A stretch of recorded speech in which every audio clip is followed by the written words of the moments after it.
Hello everyone. Can anyone let me know that you're there? We've been stood for about 5 minutes trying to get the internet to work. Bella was actually getting quite impatient. Are we live?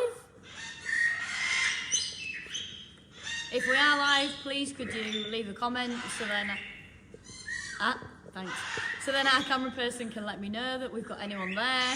Because right now it feels like I'm just stood here at the bird show with my best friend facing me and my other friend to my left here. So we'll give it a try. Apparently we've got a few of you on the other side of the camera now. This, everybody, is Bella, who's already ready to have a little fly around.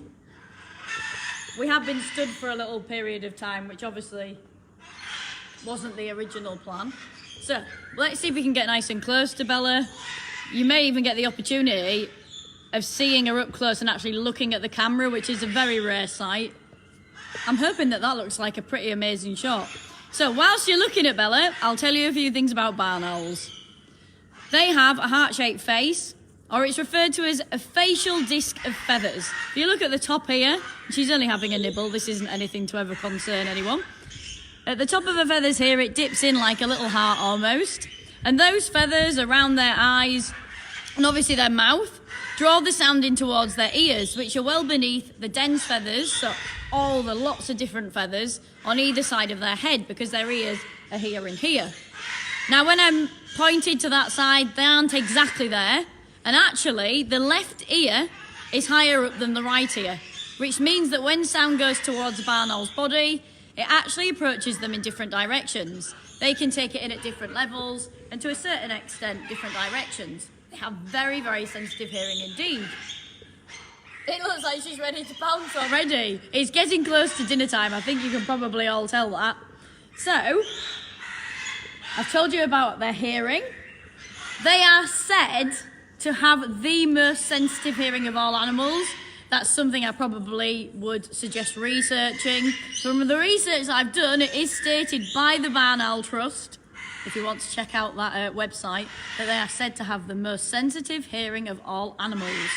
These animals, the hearing is that good that they can hunt down prey in complete darkness with the total use of their ears alone.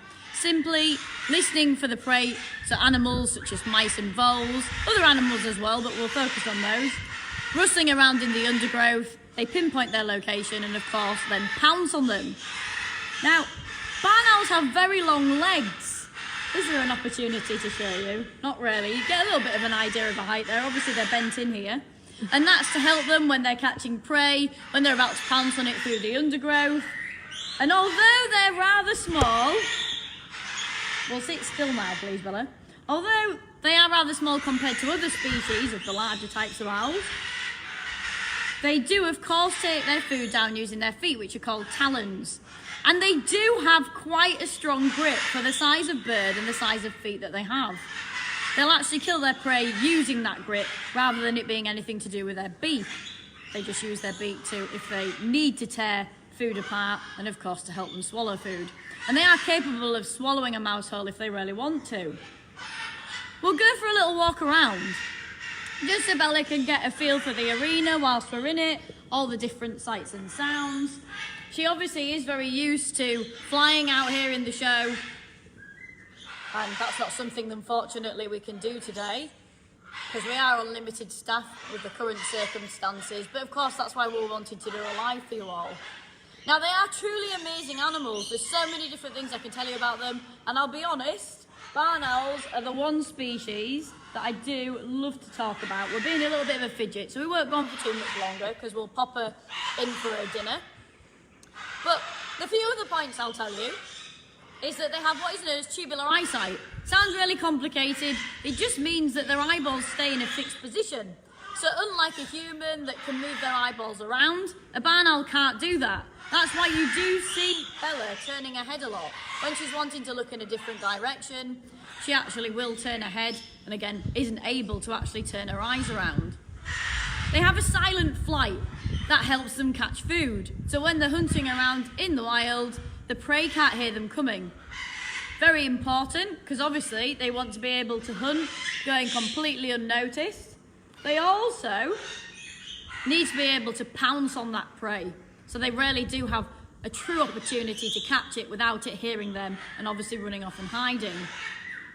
The final thing I'll bring up, because I've told you a lot about the birds themselves, but we should talk about some conservation factors related to them. One problem that they're faced with in the wild is the poisoning of the rodents that, of course, they heavily rely on to eat for their dinner.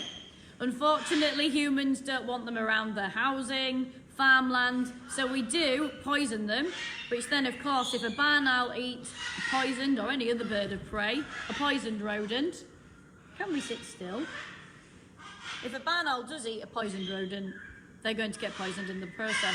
Everything that we do as humans related to the animals, wildlife, environment has a knock-on effect.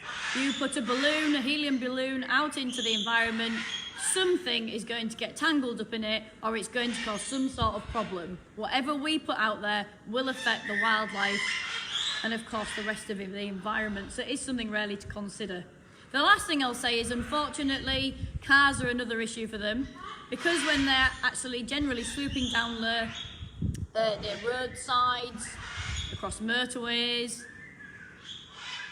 the rough grass that edges those areas is generally where there is a lot of prey hiding, because obviously it's optimum for them to be hiding in it. So when they swoop down low to catch that food, unfortunately, they can easily come into collisions with cars. So another problem that they're faced with.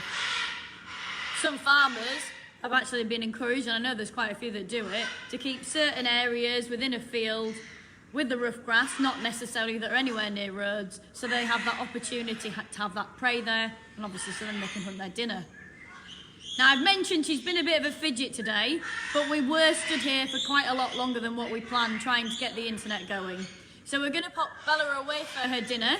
Next week, you will all be meeting Hubert the little owl.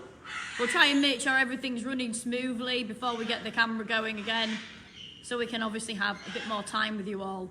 But from myself, the rest of the staff here, and of course our amazing Bella the barn owl, thanks for joining us. Take care and certainly stay safe, everyone. Bye-bye.